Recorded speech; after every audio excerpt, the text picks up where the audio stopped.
Ah, ito naman si Robredo, abogado. I can't forgive Lacson because he is not. Na they should look at the Constitution. The Constitution of the Philippines provides that the foreign relations or foreign policy is vested in the President alone. Siya yung kaisa-isang, well, I happen to be there, kaisa-isang ano ang policy gusto niyang ipalabas for the Philippines is vested in the President and not with the senators or the Vice President. So, at least, yung sabi nila na extortion, well, I can forgive Robredo. Every time she opens her mouth, talagang when she forgets that she's a lawyer, and being a lawyer, she should know that the Constitution says that that is my function. It is not their function. At kung anong gusto kong sabihin para sa aking bayan, may purpose yan. Hindi kasi nila alam. Na alam ko noon na meron tayong binili na armas sa Amerika, it took them years to deliver. Practically using the money, our money, for so many years, then delivering the bago lang itong mga armas na dumadating. And second, itong Congress ng United States, magbili tayo ng helicopter, they denied because they say that we cannot use it against, well anyway, ayaw nila tayong pabigyan. Yan ang hindi alam kasi ng itong, I don't know, I don't if it's a pretended ignorance kay Lacson, but itong kay Robredo, sabi ko nga, ma'am, kung ikaw ang presidente, hindi mo alam ang trabaho mo, huwag ka na lang dapat alam mo yan, abogado ka, that you should not be opening your mouth while we are negotiating because maraming kasalanan ang Amerika sa atin. Ang pagkaalam mo lang kasi, napunta ka ng Amerika, nagsalita ka doon, you were treated with almost as a royalty. Tapos ito ang nangyari ngayon, kakampi ka na walang rason. Wala hong lahat dito sa babundong ito may hindi pera ang gusto kong hingiin sa kanila. Ganito yan ma'am, pati Senator Lacson, tayo malapit sa China, the theater of war, kung mag-umpisa man, is dito sa China Sea. Ngayon, gusto nga natin, pinipilit natin na Amerikano tayo, we should be provided with the arms and armaments that's capable of at least that would place us on equal footing with the other countries at war with us. Kasi titirahin talaga tayo ng China. Ngayon, wala naman ang Amerikano, wala binibigay. You know, I have talked to so many military guys. Sabi nila, yung war games, it's coming, I think, on May.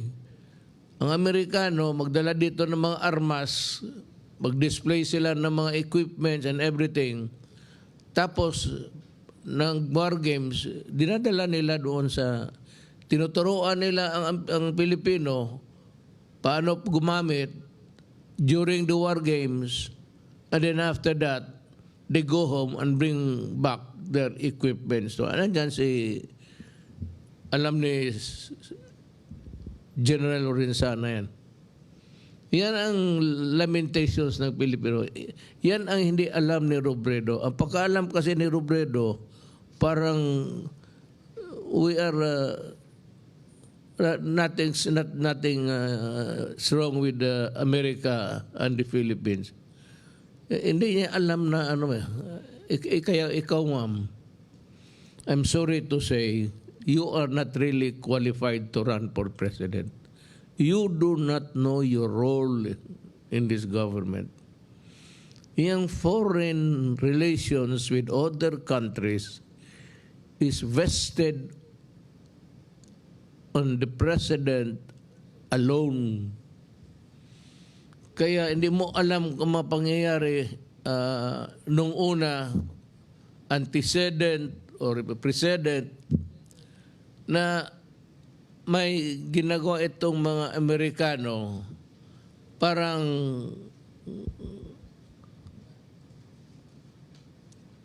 ano tingin natin, outpost eh.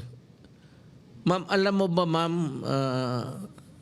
as a president, do you know that there are so many depots, depot, the OBS depots, maraming mga armas dito na nakalagay sa Pilipinas ang Amerika.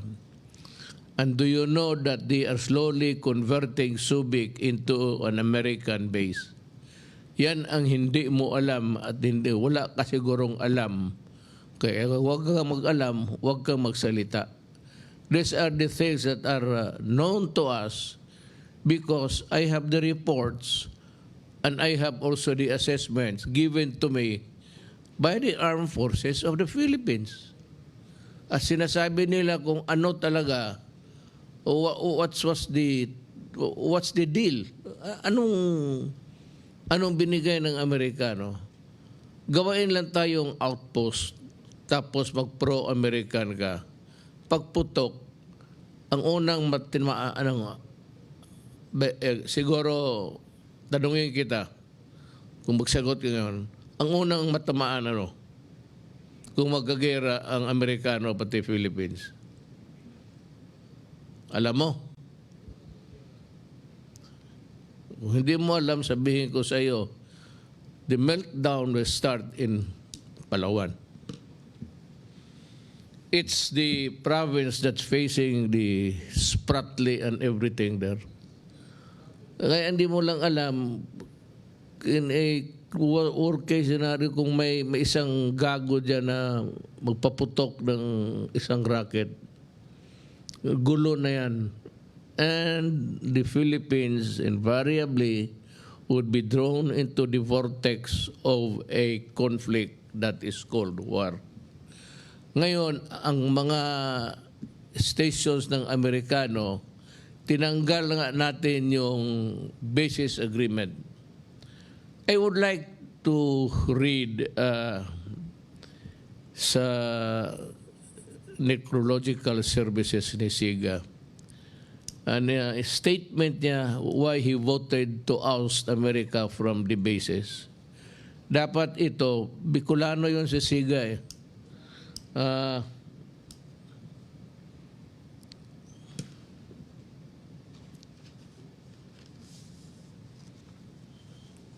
I would address this to the Vice President. Excerpt from the speech of the late Senator Vic Ziga during the Senate voting on the U.S. Bases Treaty on September 16, 1991. He said, and I quote, "I refuse to ride on the crest of a fleeting popularity. I refuse to be deceived by fancy rhetoric and cheap propaganda. I refuse to sacrifice our national interest in exchange for a bundle of vague promises. Rather, Mr. President, I choose to continue to work for what I believe is right and just for our country.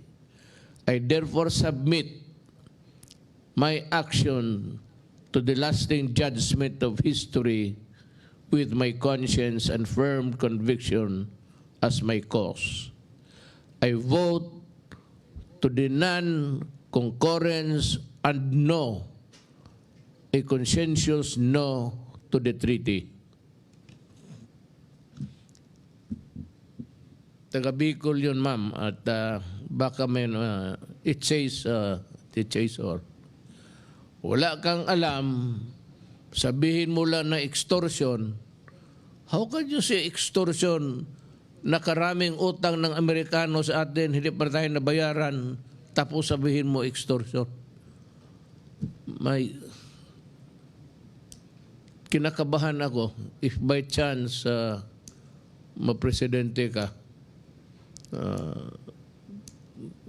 Medyo ako, basta pagka retired na ako dyan, kung mapresidente ka.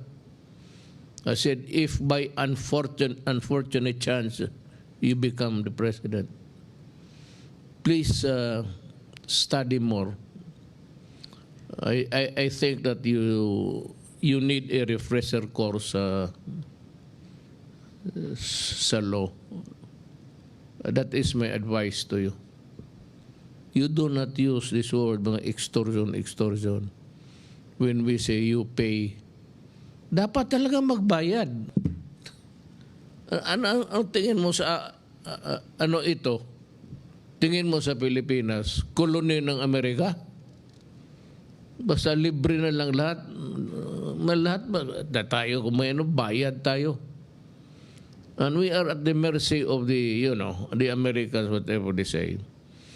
That visiting forces agreement may or may not continue depending on how the Americans will behave towards us. Hindi sabihin na pag sinabi nila, sige,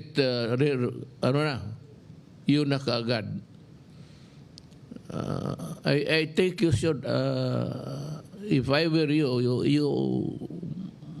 kung hindi ka manalo, you migrate to America and become an American citizen. And you can freely use the word extortion. How can that be extortion when you ask for a payment? Extortion. Maningil ka para sa bayan mo, extortion. The statement of Senator Siga during at that time, ito maganda ito, I therefore submit my action to the lasting judgment of history with my conscience and firm conviction as my cause. I vote yes to the non-concurrence and no, a consensus no to the treaty. May isa tayong who was a great senator sa Bicol. Mabutit na lang. Ewan ko.